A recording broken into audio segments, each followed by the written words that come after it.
through the process. Last question for you. Yes, sure. I know the foundation has gone through a lot of transformation under your leadership.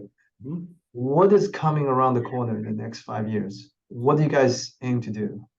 I think one of the biggest things that we're working on is trying to change behaviors. If you can Yeah, think, that is really difficult. Yeah. right? I always say that knowledge does not translate to behavior, but sorry to That's right. interrupt you. No, Go no, ahead. no, you're absolutely right. And I know Yeah. we talked about that with having sunscreen, at having people put it on when they brush their teeth, right?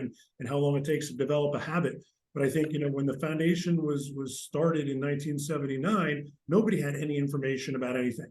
There was not a lot of information about skin cancer. There was not a lot of information about sunscreen or prevention or any of that sort of thing. And over the years, as information became more available and more studies came out about different treatments and prevention methods, even sun protection and UVA, right? Yeah. We've only known really about UVA protection for the last 15 years or maybe 20 years.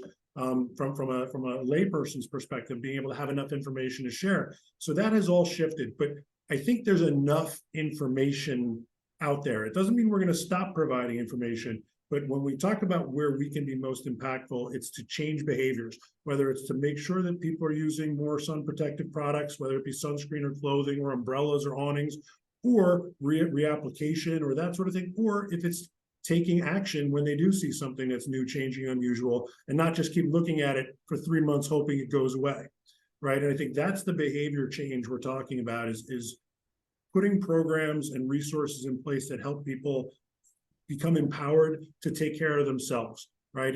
That's the biggest thing that we see across all healthcare right now, is you're your best advocate. No matter what you're doing, whether it's financial, health, relationships, you have to take control of yourself. And we're trying to create a situation where we give people a little push in that direction to take the lead for their own lives. Because there's 350 million people in the United States right now, give or take. I'm probably off by a few thousand, right?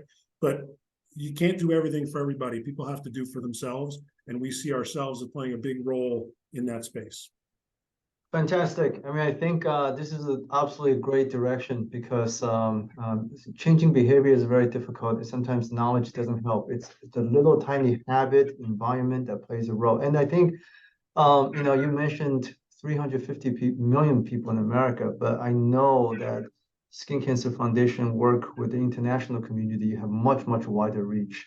So Dan, I really, really want to thank you for your time, and we will put a whole bunch of links underneath this video for the screening program, for the support program, and anything else that you want to share with me. We'll be ready to go.